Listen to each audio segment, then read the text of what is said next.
There's a kind of identity limbo that doesn't really show up on anyone's radar. It's not as dramatic as a breakdown or as celebrated as a breakthrough, but it might even be more defining, I would say. It's this murky middle, the stretch of time where the version of yourself that once made sense no longer fits, but the new version hasn't really taken full shape yet. So you're kind of in between. You're half formed. You're shedding a past self that used to earn love and belonging, while not fully being able to stand in the skin of who you're trying to become or who you're aiming to become. See, when I left my faith community, I didn't instantly know who I was outside of it. I had always been the good one, right? The servant leader, the dependable presence that everyone could count on. And when that scaffolding fell away, I didn't feel free. I felt lost. I wasn't trying to rebel. I was just trying to be honest. But honesty cost me the identity that I'd built my whole life around. And I was no longer that version of me, but then I wasn't even sure who I was becoming. It was this in between space that was so brutal. It was like walking barefoot across broken glass. It was slow and disorienting and painfully revealing. This episode is for anyone who's ever found themselves in this messy middle, where old patterns no longer work, but new ones don't quite feel natural yet, where the labels that once made sense, like the titles, the roles, the coping strategies, the relationships, they've either been outgrown or outlived. And now you're left with this emotional vertigo.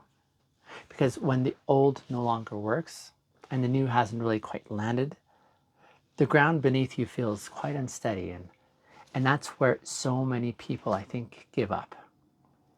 Not because they don't want to grow, but because the in between feels so unbearable.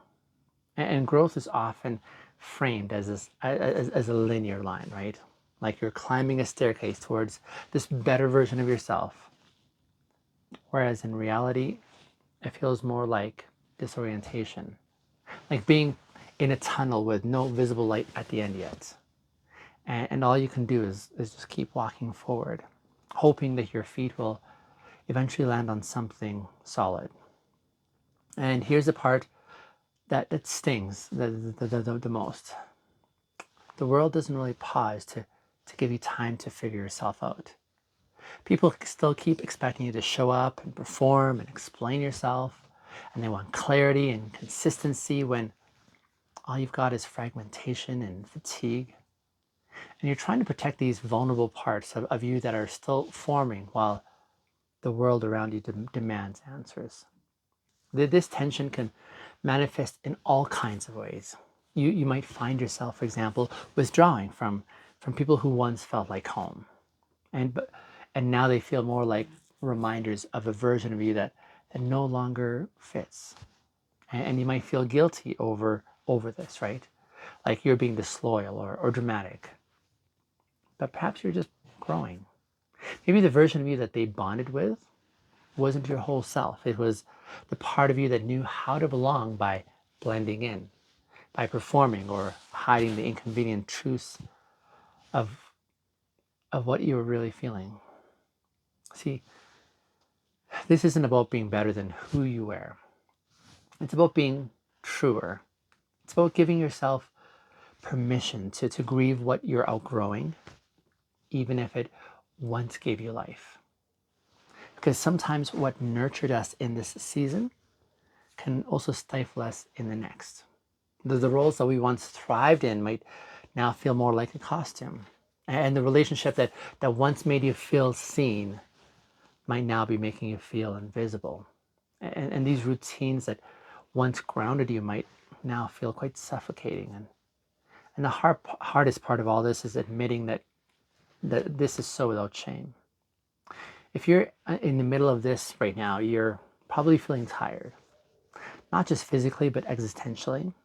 Kind of like your soul from within is worn out and tired. And like every conversation and every interaction takes a lot more effort because you're no longer sure how to be in the room.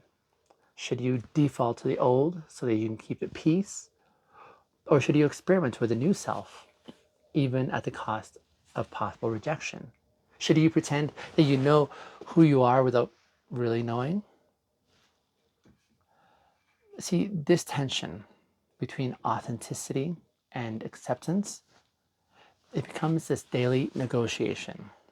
You want to be honest, but you're scared that of what it might cost, right? You want to evolve, but you're scared again that you'll be abandoned in the process.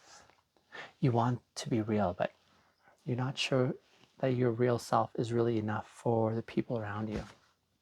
And so you start to contort again, just a little at first. Maybe you laugh at the same jokes that you don't find really funny anymore. Maybe you pretend to still hold beliefs that you've outgrown.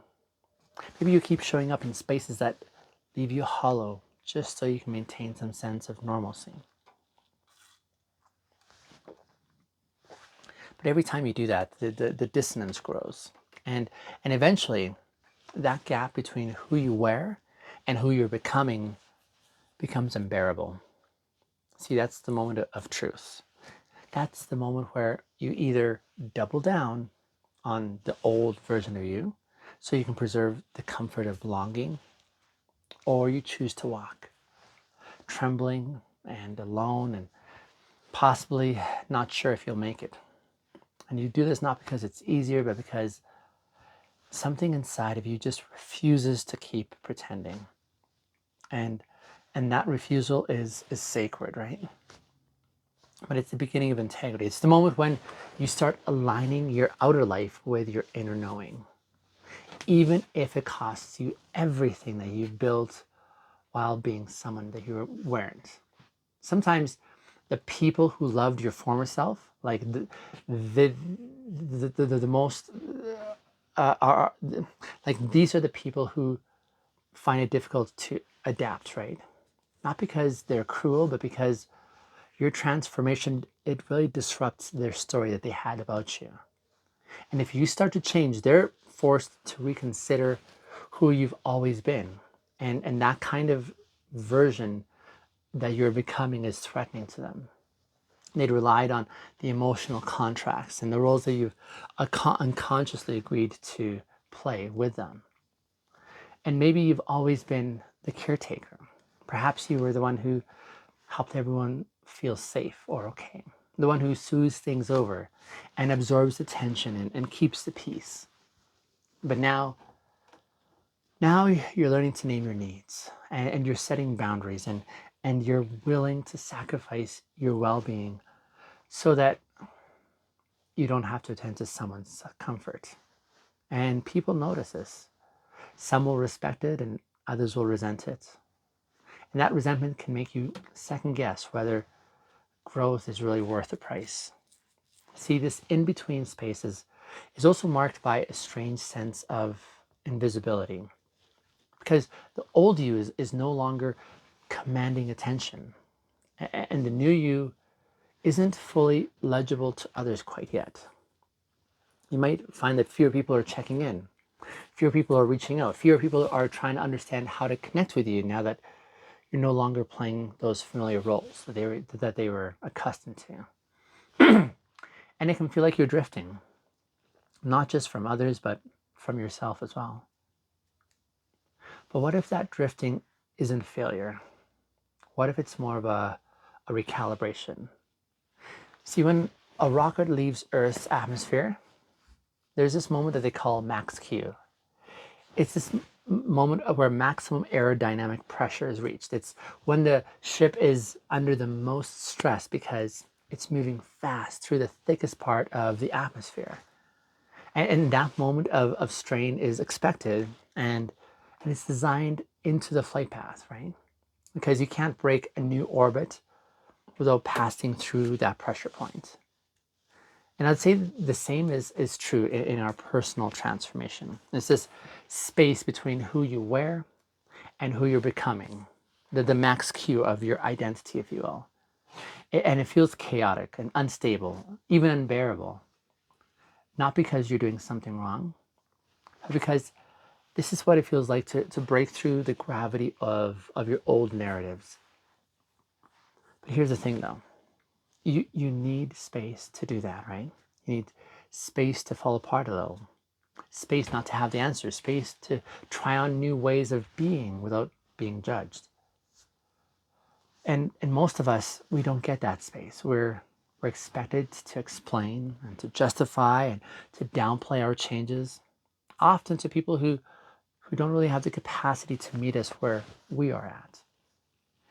And that's why this season of becoming can be so lonely, because you're not just letting go of a version of yourself, you're often letting go of the relational scaffolding that was built around that version. And even when it's necessary, it still hurts. Growth always comes with grief, right? Not because you're doing something wrong, but because you're releasing parts of your story that once made you feel safe or feel seen or feel loved. And some days you'll want to run back. You'll want to go back to those old rhythms, back to the old roles that you played, back to the old you who didn't have to explain or defend yourself. But if you go back, it won't feel the same because you're not the same. And trying to shrink yourself again into a previous identity will only intensify that sense of disconnection from others and from yourself. So instead, you learn to stay, and you learn to stay with the discomfort of becoming, and you learn to sit in the not knowing zone. You learn to hold space for tension without needing to resolve it. And you learn to trust that clarity is coming, even if it hasn't arrived yet. And maybe you will find people along the way who are also in this liminal space, people who don't need you to be fully formed to walk with you, people who aren't scared of your unraveling, people who can witness your in-betweenness without needing to fix it. These are the people who understand that becoming is messy, and yet they choose to stay. And the danger isn't in being stuck. The danger is really in pretending that you're not stuck. The danger is in bypassing the in-between, in enforcing clarity before it's really ready, in performing certainty just to keep others comfortable. Because when we don't do that, or when we do that, we become more of ourselves. We become these versions of ourselves that is challenging for others to digest. And if we keep on pretending, it's just a disguise. See, real transformation takes time. And in that time, you'll most likely feel misunderstood and invisible and unmoored. But don't confuse that for failure. That's just the wilderness of becoming. It's not a detour, it's the path that you have to walk. See, one of the most disorienting aspects of this in-between space is how often you start to doubt your own progress. Not because you're not growing, but because the fruits of that growth aren't really visible to others yet. And you might start by setting boundaries, and you'll feel guilty in the process. You might start speaking your truth, but you still lose sleep over it. And you might be taking steps towards healing, but you're still carrying this weight of what's left unsaid. Progress in these seasons is quiet. It's not flashy. It looks like staying in conversation when your instinct is to run, right? It looks like pausing before rejecting. It looks like noticing these patterns even when you're still in them. These are these subtle triumphs that no one really applauds for. These matter though. They're like the building blocks of who you're becoming.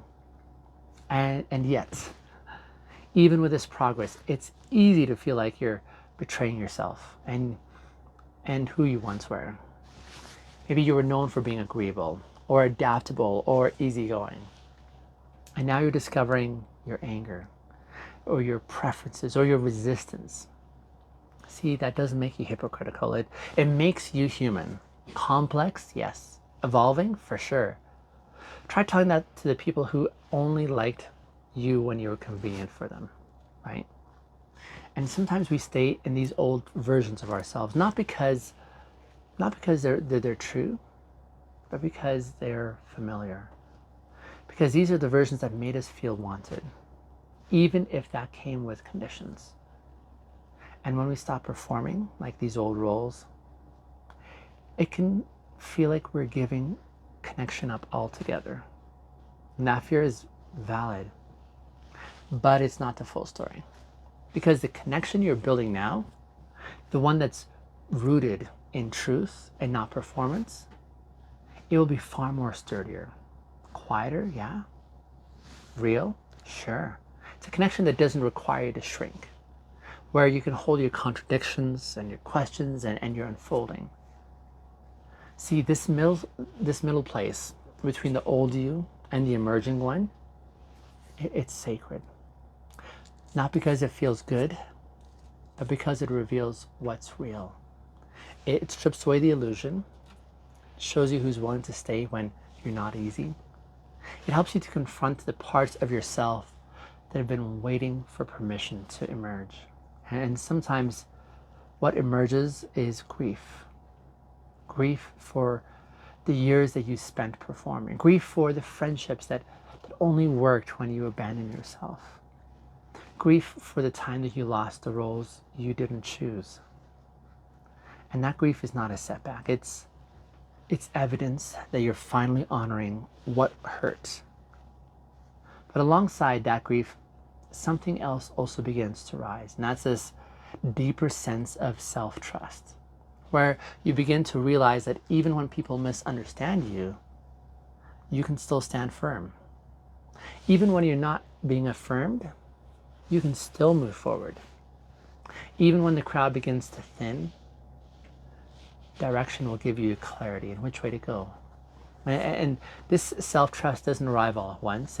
It's built slowly in these moments of quiet courage, in the decision to stay when no one is saying yes, that could win you approval. It's in the practice of telling the truth, even when you feel that your voice is unstable or shaky. Here's the paradox, though. The more that you embrace who you're becoming, the more compassion you're going to gain for who you were once. And you stop seeing your past self as weak or foolish. And you start seeing them as someone who did what they had to survive. Someone who longed for safety. Someone who was playing a role because it was the only way that they knew to belong. And that past self deserves honor, not shame. Because without that past version of you, you wouldn't be here. Without their coping or their reaching, their effort to make it work, you wouldn't be able to do the work of transformation now in this moment. See, you're not erasing them, you're integrating them. You're saying, thank you for getting me here, right? Now I'll take it from here. And that shift from self-judgment to self-honoring is a profound turning point, because it means you're no longer growing in shame. You're growing out of love. Love for your story, love for your capacity, love for the possibility of who you can still become. And it can be easy to look at your progress and minimize it because you're still feeling messy on the inside. But growth is not a feeling. Growth is a direction. It's not about how confident you feel, it's about how aligned you're becoming. And sometimes the most aligned thing that you can do is to admit, I don't know fully who I am right now, but I know who I am not anymore. And that admission is not weakness. That admission is strength. This in-between space requires courage of a special kind, the kind that stays when you don't have certainty, when you don't have applause, when you're not quite understood by anyone around you. It's the kind that has courage, with roots that go deep down, that listens inward instead of performing outward, that says, even if no one gets this version of me yet, I'm not abandoning it. There's a kind of loneliness that shows up when you outgrow the coping strategies that once used to bring you relief. Maybe you no longer numb the way you used to. You've put down the mask. You've stopped appeasing and pleasing and deflecting. And yet, the support structures that could hold this new version of you haven't quite arrived yet. And that gap can feel brutal. But it's also a sign that something sacred and important is underway, because the people who can meet you in becoming your new self won't just appear by chance. They'll actually find you as you keep showing up with integrity, as you keep making decisions that honor your values instead of your fears. And they'll notice the way that you move, not to please, but to be real. And they'll be drawn to that slowly, quietly, but authentically, yes. And in time, you'll begin to see that the people who left were never leaving you. They were just leaving the boundary, the honesty, the invitation to go deeper. And you didn't lose them because you changed. You lost them because you stopped pretending. And that loss, even though it can be painful, makes room for a kind of connection that isn't based on performance, one that performance could never really replicate. You're not meant to stay trapped in this in-between forever, okay? You're meant to pass through it with your eyes wide open, with your heart softened, with your commitment and your commitment especially to integrity intact. It's the furnace where authenticity is forged, where intimacy becomes possible, not in spite of discomfort, but because of it. Now, you may still carry the echoes of who you used to be. You might still hear the voice that says, go back. It was safer back there. But you know too much now, don't you? You've tasted what it feels like to be real. And once you've known that, no amount of pretending will ever satisfy you again. This is what becoming looks like. It's not a clean break, but a sacred wrestling. It's not instant clarity, it's faithful movement. Not perfection, but being present. So you're not broken. You're in the middle of this amazing becoming. And I want to thank you for being in this zone with me and daring to keep walking, even when the ground beneath you feels shifty, even when the silence is deafening, even when the old version of you calls you to try and come back. This episode, like everyone this month, is part of my series that I called The Wounds That We Carry in Silence. And as we near the end of this journey this month, I want to give you a preview of where we're headed next. Next month, I'm opening a really bold new series that I'm calling When Virtue Becomes a Vice. And here I'll explore how some of our most celebrated traits, like independence and ambition and patience and even humility, can become traps when they're taken too far or used as masks for our wounds. It's going to be a powerful journey into these paradoxes that we live inside. And since so many of you responded really strongly to the episode I did a few days ago on ghosting, I've decided to turn that single topic into a full deep dive free course on my website. And we're going to explore what drives ghosting and how to heal from it and how to break the cycle if you've ever been on either side of ghosting. So that course will be coming soon. So check that at my website, Uber Bintegers. It'll be there soon. And I'll keep you posted once it launches. But until then, if this episode has stirred something in you, if you felt this pain of being caught between identities, of grieving your old self while not quite trusting your new self yet, then know this. You're exactly where your transformation happens. Not when everything is clear, but when you have the courage to keep becoming anyway through that whole process.